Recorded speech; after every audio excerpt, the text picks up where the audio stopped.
Hello everyone, welcome to my update US gossip channel. Jason finally tells Carly that Joss is on the WSB, and Rick has a fantastic tale about where he has been. Jason interrupts her and informs her that Brennan is deceiving her. Carly explodes, claiming that this is the reason she didn't want to tell him because he always puts the blame on Jack. Joss is also in the WSB, Jason reveals. Given that Joss is in college, Carly tells him that he is making no sense. Jason explains that on Jack's orders, he found Joss and Vaughn posing as newlyweds at the same Croatian resort where Britt was. Carly questions how he knows all of this and refuses to believe it. Jason explains that Anna knew about Brennan's activities and pointed him toward Britt, anticipating that he would also find Joss. He also thinks that Joss's training with the WSB was covered up by the Easter Island trip. Carly asks Jack why he would bring her daughter into the WSB and breaks down in tears. Jason thinks he needs Joss for a specific job. Since Britt hasn't been back for a month, Carly wonders why he didn't tell her sooner.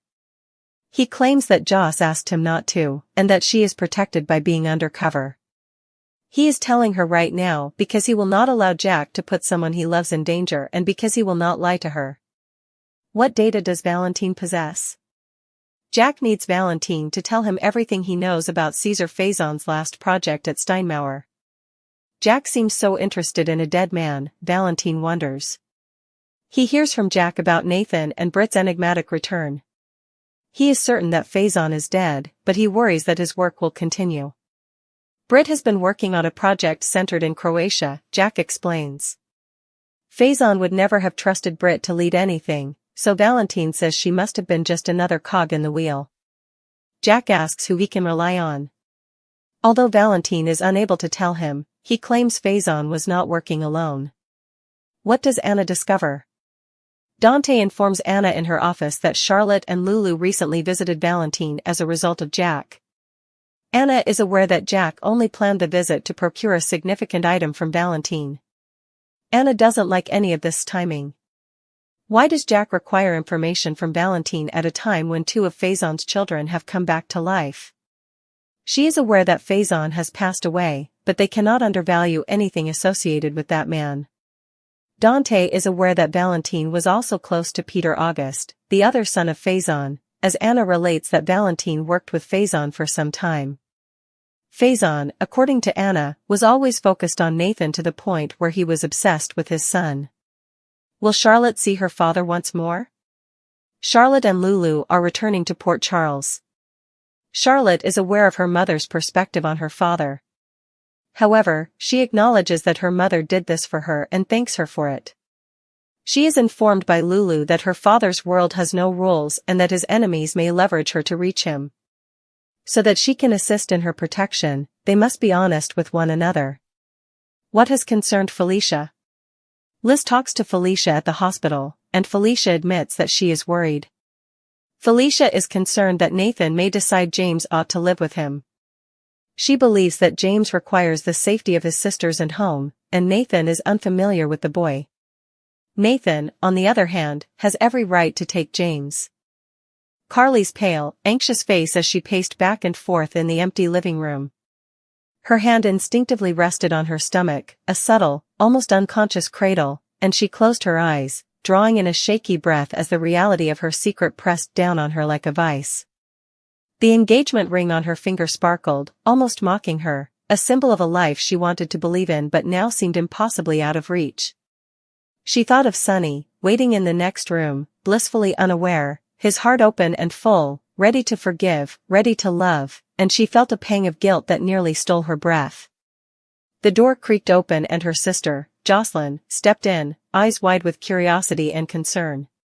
"Carly, are you okay? You've been pacing like a storm is about to hit," she asked, her voice gentle yet edged with the suspicion that only family can wield.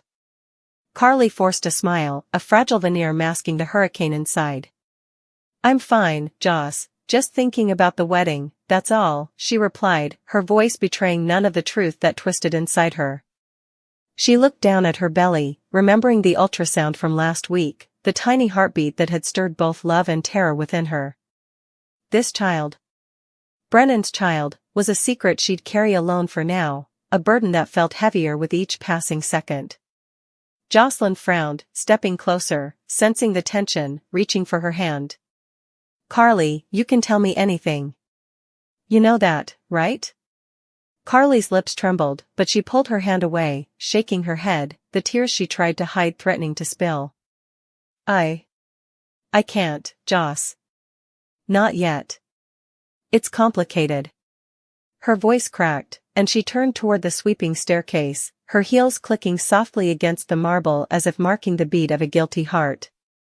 She remembered Brennan's face when they'd last met, his desperation, the longing in his eyes, the words he had whispered in a hushed hallway at the hospital. "You can't tell him, Carly, not yet. I can't lose you or the baby." That plea echoed now, mixing with the memory of Sonny's laughter, warm and infectious, a sound she had always found impossible to resist, and now a reminder of the impossible choice before her. The room seemed to shrink around her, the glittering decorations, the endless floral arrangements, the ribbons and lace meant for celebration, all of it now felt like a trap, a beautiful cage built from lies. Int. Metro Court Ballroom, Day. The wedding preparations had transformed the grand ballroom into a sanctuary of romance. White roses lined the aisle, candles flickered softly in crystal holders, and the scent of jasmine mingled with the faint perfume of anticipation. Carly sat alone in a velvet armchair near the entrance, her hands folded over the swell of her belly, her mind spinning through 1,000 what-ifs. The bridesmaids buzzed around her, arranging gowns and fluffing veils, oblivious to the storm raging inside their friend. Alexis walked in, her eyes narrowing as she immediately sensed Carly's unease. "Carly, honey, something's wrong." "I can feel it," Alexis said, placing a comforting hand on her shoulder. Carly forced another tight smile, nodding. "Nothing's wrong, Alexis." "Really? It's just nerves. Big day, you know?" But Alexis, wise and intuitive as ever, wasn't convinced, and she gave a gentle, knowing squeeze before leaving Carly to her thoughts. Carly closed her eyes, imagining Sonny waiting at the altar, his jaw set, his hands nervously fidgeting, all the little tics she had loved for years, all the signs of the man she once vowed never to live without. But now, every beat of her heart carried a double note, love for Sonny, and the undeniable truth of her pregnancy, a secret that could shatter everything in an instant.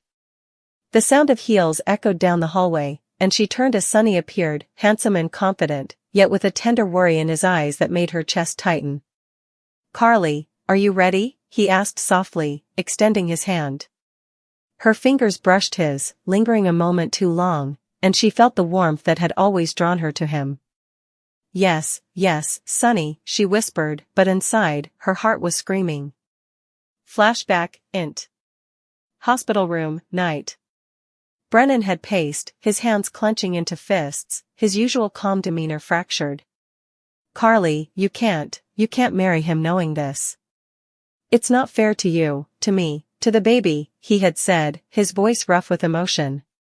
Carly, sitting on the edge of the bed, her hands resting protectively on her belly, had met his gaze with tears in her eyes. I can't tell him yet, Brennan. I love Sonny. I always will. But I'm scared. I can't lose him. And I can't lose you either." Brennan had swallowed hard, torn between desperation and understanding, and he had leaned down, pressing a gentle kiss to her temple. "Just promise me you'll be careful, Carly. Promise me you'll keep yourself safe, and the baby too." She had nodded, unable to speak, the weight of her promise pressing down on her like a storm cloud threatening to break. Back to present, int. Metro Court Ballroom, Day. The music began to play softly, signaling the start of the ceremony. Carly adjusted the veil, her hands trembling. She could feel the eyes of the guests on her as she walked toward the aisle, each step heavy with dread. Sonny waited, radiant and nervous, his eyes locked on hers. "Carly," he whispered under his breath, his hand reaching for hers, and she squeezed it, fighting the tears that threatened to reveal everything. As the officiant began speaking, Carly's mind raced, replaying every secret moment, every stolen glance with Brennan, every pang of longing she had tried to bury. She imagined Brennan, sitting somewhere in Port Charles, possibly watching from a distance, possibly praying she would come back to him, and the guilt stung sharper than any knife. The vows were exchanged, Sonny's voice steady, full of love, full of hope, and Carly repeated hers, her words carefully chosen, her tone trembling slightly, hiding the quiver of truth that lurked beneath. The moment came for the ring, and as Sonny slid it onto her finger, Carly felt a surge of emotion, a tidal wave threatening to drown her.